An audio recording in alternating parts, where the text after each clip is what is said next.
اس کا دین رائج ہے, جبکہ جناب مولانا مکی حجازی فرماتے ہیں کہ وہاں امام احمد بن حنبل کا دین رائج ہے. سعودی عرب کا باقاعدہ قانون ہے, نیٹ پہ سرچ کر لیں آپ, لا ہے کہ فقہ حنبلی نافذ ہے وہاں پہ, یہ تو گوگل پہ لکھیں آ جائے گا. اور باقاعدہ فقہ حنبلی کی کتابیں لا میں شامل ہیں کہ اس کتاب پر فیصلہ کیا جائے گا, اس میں جزیہ نہ ملے تو اس کتاب پر. اور سعودی عرب کے قانون میں یہ بھی ریٹن میں لکھا ہوا ہے, اب کا مجھے پتہ نہیں, 8-10 سال پہلے تک تو یہ تھا کہ اگر فقہ حنبلی میں حل موجود نہ ہو تو پھر فقہ حنفی سے لیا جائے گا.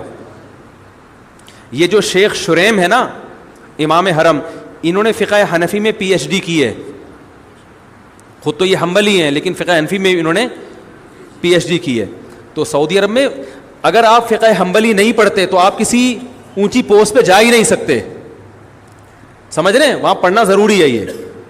تو وہاں کا جو سرکاری مذہب ہے, ابھی جو بادشاہ گزرے ہیں سعودی عرب کے, شاہ عبداللہ گزرے ہیں, کون سے یار, جن کا انتقال ہو گیا, انہوں نے باقاعدہ اناؤنسمنٹ کی تھی, اعلان کیا تھا کہ یہ زیادہ پرانی بات نہیں ہے, 8-10 سال پرانی بات ہے, باقاعدہ اناؤنسمنٹ ہوئی تھی ان کی طرف سے سرکاری سطح پہ کہ ہمارا جو مذہب ہے جو سعودی عرب میں رائج ہے وہ فقہ حنبلی ہے.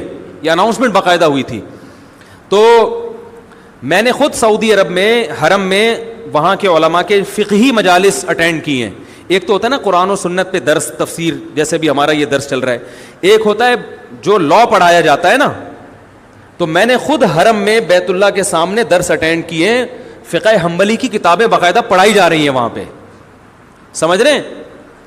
تو ہاں بعض چیزوں میں فقہ حنبلی سے خروج کرتے ہیں, تو وہ تو ہم بھی بعض چیزوں میں فقہ حنفی کو چھوڑ دیتے ہیں. وہ تو اصول اور آداب ہر مسلک میں ہوتے ہیں کہ کن چیزوں میں آپ جو ہے وہ آپ مسلک سے خروج اختیار کر سکتے ہیں. باقی فقہ حنبلی رائج ہے اور وہ خلاف فقہ حنفی کے بھی نہیں ہے. یہ جو امام شیبی ہیں جو جن کے ہاتھ میں بیت اللہ کی چابیاں ہیں, ان کے قبیلے کے بارے میں رسول اللہ صلی اللہ علیہ وسلم نے ارشاد فرمایا تھا کہ کوئی ظالم ہوگا جو تم سے بیت اللہ کی چابیاں لے گا. تو نبی صلی اللہ علیہ وسلم کے دور سے اب تک انہی کے خاندان میں بیت اللہ کی چابیاں ہیں, نبی کے دور سے. اور عجیب بات آپ کو بتاؤں کہ ان کے پاس لوگ امام مہدی علیہ السلام کے لیے لوگ امانتیں رکھواتے ہیں, کیونکہ حدیث میں آتا ہے کہ قیامت تک بیت اللہ کی چابیاں انہی کے پاس رہیں گی, کوئی جو لے گا ان سے تو ظالم ہوگا. تو اس میں علماء کہتے ہیں یہ تو ثابت ہو گیا کہ کوئی اور قبیلہ قیامت تک رہے نہ رہے, یہ قبیلہ بہرحال رہے گا. تو اب بہت سے لوگوں نے ماضی میں اس قبیلے کے پاس امانتیں رکھوائی ہیں, پیسے رکھوائے ہیں, زیورات رکھوائے ہیں کہ آپ نے اس وقت تک آپ کے قبیلے نے رہنا ہے جب حضرت مہدی آئیں گے, تو یہ امانتیں آپ ان کے سپرد کر دینا. تو ابھی بھی جن کے ہاتھ میں, اور میرے لیے یہ سعادت کہ میں شو مارنے کا عادی نہیں ہوں, وہ میں نے ویڈیو کلپ بھی نہیں بنایا اس کا, جب مجھے بیت اللہ کا غلاف پیش کیا گیا تھا ان کی طرف سے, تو وہ جنہوں نے پیش کیا انہوں نے کلپ بنا کے یوٹیوب پہ ڈالا, لیکن میں نے اپنے چینل سے ابھی تک وہ ویڈیو کلپ نہیں ڈالا. لیکن اب بات چل پڑی تو میں بتاتا ہوں, ان کی طرف سے جو بیت اللہ کی چابیاں جن کے پاس ہیں, مجھے الحمدللہ باقاعدہ بیت اللہ کا غلاف ہدیے کے طور پر پیش کیا ہے. اور وہ حنفی ہیں, اس لیے نہیں انہوں نے دیا کہ وہ حنفی, وہ اسلام میں حنفی شافی کی بیس پر پروٹوکول نہیں ہے. میں تو صرف یہ بتانے کے لیے کہ یہ جو پروپیگنڈا کیا جاتا ہے نا کہ سعودی عرب والے وہ مذاہب اربعہ کو نہیں مانتے, چاروں فقہ کو نہیں مانتے, جو ان فقہ کو فالو کرتے ہیں ان کو غلط سمجھتے ہیں, تو یہ غلط قسم کا پروپیگنڈا ہے. وہ چاروں فقہ کو مانتے ہیں, چاروں فقہ کے فالوورز وہاں پہ بڑی بڑی پوسٹوں پر موجود ہیں. مدینہ یونیورسٹی کے جو ابھی پرنسپل تھے چند سال پہلے تک وہ حنفی تھے. انہوں نے کوئی سعودیہ کی پالیسی کے خلاف کوئی بیان دے دیا تھا جس کی وجہ سے ان کو معزول کر دیا. تو اس بیس پہ نہیں کہ یہ حنفی ہیں, بلکہ اس بیس پر انہوں نے سعودی حکومت کی پالیسی کے خلاف بیان دے دیا تھا. تو وہاں یہ فرق نہیں ہے کہ آپ حنفی ہو یا شافی ہو یا حنفی ہو یا مالکی ہو یا حنبلی, اس سے ان کے ہاں یہ مسائل کہاں ہیں, ہمارے ہاں ہیں کہ جو فقہ حنفی کو فالو کر رہا ہے وہ اندھا مقلد ہے, وہ جنت میں نہیں جائے گا, ہم صرف قرآن و حدیث کو مانتے ہیں. یہ وہاں اہل حدیث بھی ہیں اور اچھی پوسٹوں پر ہیں. تو یہ فرقواریت, یہ عذاب یہاں پر ہے. تو اہل حدیث بھی وہاں بڑی اچھی پوسٹوں پر ہیں, لیکن سعودی عرب کا جو سرکاری مذہب ہے وہ بہرحال فقہ حنبلی ہے, اور علماء حرم وہ بھی حنبلی فقہ کو فالو کرتے ہیں. میں نے تو ان کی تحریریں پڑھی ہیں ائمہ حرم کی کہ انہوں نے باقاعدہ ریٹن میں لکھا ہے کہ ہم فقہ حنبلی کو فالو کرتے ہیں. اور سعودی عرب میں جو انقلاب آیا محمد ابن عبد الوہاب, جن کی وجہ سے دنیا ان کو وہابی کہتی ہے نا, محمدی تو کہہ نہیں سکتی تھی تو ابا کے کھاتے میں ڈال کے وہابی کہنا شروع کر دیا. محمد ابن عبد الوہاب جو ہے, جن کو سارے عرب فالو کرتے ہیں, ان کے جو بیٹے ہیں نا, انہوں نے اپنے والد کے عقائد بیان کیے ہیں.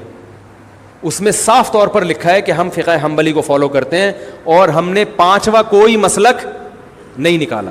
اور محمد ابن عبد الوہاب, میرے پاس یہ سارے تحریر ثبوت کے ساتھ موجود ہیں, چونکہ یہ سوال تو اچانک آ گیا نا, تو ان کے حوالوں کے ساتھ موجود ہیں. ان سے کسی نے سوال پوچھا محمد ابن عبد الوہاب سے حرم میں کہ کیا آپ نے کوئی پانچواں مسلک نکالا ہے؟ انہوں نے جواب دیا کہ ہم نے کوئی پانچواں مسلک نہیں نکالا. اہل سنت والجماعت کے جو 4 مکاتب فکر ہیں, حنفی, مالکی, شافعی, حنبلی, ہم انہی کو فالو کرتے ہیں. آئی بات سمجھ میں؟ اور اس میں ہم فقہ حنبلی کو فالو کرتے ہیں, اور ہم ان تینوں کو, چاروں کو برحق سمجھتے ہیں. یہاں تک کہ ان کے جو بیٹے ہیں نا محمد بن عبد الوہاب کے, ان کے فتاوی میں یہ بات لکھی ہے, انہوں نے کہا کہ ہم ابن تیمیہ رحمہ اللہ تعالیٰ کو مقتدا اور رہبر سمجھتے ہیں, مگر ابن تیمیہ نے چاروں مذاہب کے خلاف اگر کوئی فتویٰ دیا ہے تو ہم اس میں ابن تیمیہ کو فالو نہیں کرتے. اس میں انہوں نے یہ بات بھی لکھی ہے کہ 3 طلاق کا مسئلہ چونکہ چاروں فقہا کے خلاف ہے ابن تیمیہ کا, اس مسئلے میں ہم نے ابن تیمیہ کی رائے کو مسترد کر دیا ہے. نہیں آ رہی بات سمجھ میں؟ تو یہ محمد ابن عبد الوہاب کا بھی بیان میں نے بیان کیا آپ کو, جو میرے پاس حوالوں کے ساتھ موجود ہے. نہیں تو آپ نیٹ پہ سرچ کریں, آ جائے گا. آج کل تو گوگل پہ لکھو, بہت سی چیزیں نکل آتی ہیں.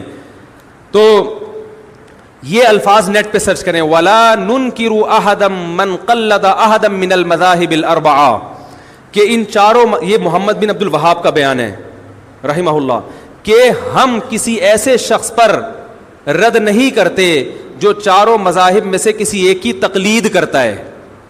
یہ نیٹ پہ گوگل پہ آپ الفاظ لکھ لیں, ٹھیک ہے, لا ننکر احدا من قلد احدا من المذاہب الاربعہ, گوگل پہ لکھیں گے, یہ ان کی ورڈنگ انشاءاللہ آ جائے گی.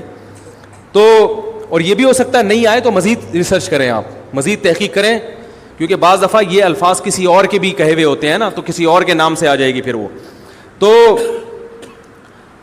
تو محمد بن عبد الوہاب وہ بھی حنبلی تھے, ان کے بیٹے نے تو باقاعدہ کتاب لکھی ہے کہ جو چاروں مذاہب میں سے کسی ایک کی تقلید کرتا ہے, تقلید کے الفاظ ہیں, ہم اس پر رد نہیں کرتے اور ہم فقہ حنبلی کو فالو کرتے ہیں. ابن تیمیہ رحمہ اللہ کو عرب لوگ بہت زیادہ مانتے ہیں, تو انہوں نے کہا ہم ابن تیمیہ کے فالوورز ہیں, لیکن ابن تیمیہ رحمہ اللہ نے چاروں فقہ کے خلاف اگر کوئی بات کی ہے تو ہم اس میں ابن تیمیہ کے قول کو رد کر دیتے ہیں. پھر انہوں نے 3 طلاق کی مثال بھی دی ہے. انہوں نے, سمجھ رہے ہیں کہ نہیں سمجھ رہے؟ تو یہ ہے. ہاں, لوگ یہ ایک اکثر کہتے ہیں کہ وہ تو قرآن و حدیث کی بات کرتے ہیں. تو بھائی فقہ حنبلی کو فالو کرنا قرآن حدیث کے خلاف نہیں ہے, سمجھ رہے ہیں؟ ایک عرب عالم سے کسی نے پوچھا کہ آپ دلیل کو فالو کیوں نہیں کر رہے, آپ نے جو قانون نافذ کیا ہے کہ فقہ حنبلی پر فتویٰ دیا جائے گا, دلیل کو فالو کیوں نہیں کر رہے؟ تو انہوں نے کہا کہ اس کا مطلب ہے کہ امام احمد بن حنبل نے دلیل کو فالو نہیں کیا تھا. یعنی جب بھائی دلائل تو چاروں نے دلیل کو فالو کیا ہے, لیکن جب ان کے فالو کرنے کے بعد ان کا اختلاف ہوا تو کسی ایک کو تو ترجیح دینی پڑے گی نا. یا تو آپ جج پہ چھوڑ دیں, تو جج میں تو ہر طرح کے لوگ آتے ہیں, وہ کبھی کسی چیز کو ترجیح دے دے گا, کبھی کسی چیز, کبھی اس کا اپنا مفاد بھی ہوگا. تو قانون کے میں ایک دائرہ کار میں لانا پڑتا ہے کسی کو. ہاں, بہت سے سعودی عرب کی عدالت کے فیصلے ہیں جس میں, بہت سے تو نہیں کہوں گا, بعض فیصلوں میں انہوں نے فقہ حنبلی سے خروج کیا ہے, وہ زمانے کے لحاظ سے, ضرورت کے لحاظ سے, تو وہ ہم بھی کرتے ہیں. تو ہم نے بھی بعض فتاوی ایسے ہیں ہمارے مدارس سے دیے جاتے ہیں جس میں فقہ حنفی سے خروج کیا, فقہ حنفی کو اس میں چھوڑا ہے انہوں نے. لیکن بالکل ہم کہتے ہیں آزاد ہو جاؤ, تو پھر قرآن و حدیث کا لیبل لگا کے آپ اگر خود سے ہر آدمی کو تحقیق کی اجازت دیں گے, اور پیچیدہ مسائل میں جن میں علماء کا اختلاف ہے, تو پھر تو یہ فرقواریت اتنی بڑھے گی, ہر آدمی ایک نیا فتویٰ لا رہا ہے. آپ دیکھ لو نا, طلاق کوئی دے کر آئے, ادھر جاؤ تو ادھر سے الگ فتویٰ مل رہا ہے, ادھر جاؤ تو ادھر سے الگ فتویٰ مل رہا ہے. اس کی قرآن حدیث کی تحقیق الگ ہے, اس کی تحقیق غامدی صاحب کے پاس چلے جاؤ گے, وہ بالکل ہی ایک مارکیٹ میں قرآن حدیث کی روشنی میں نئی تحقیق لے کر آ رہے ہوں. آپ کہہ سکتے ہیں کہ ان کی تحقیق غلط ہوتی ہے, لیکن عامی آدمی کو غلط لگتی نہیں ہے. وہ بات ہے عامی آدمی کی, وہ کیا کرے گا؟ تو اس کو پابند بنانا پڑتا ہے کسی ایک فقہ کا.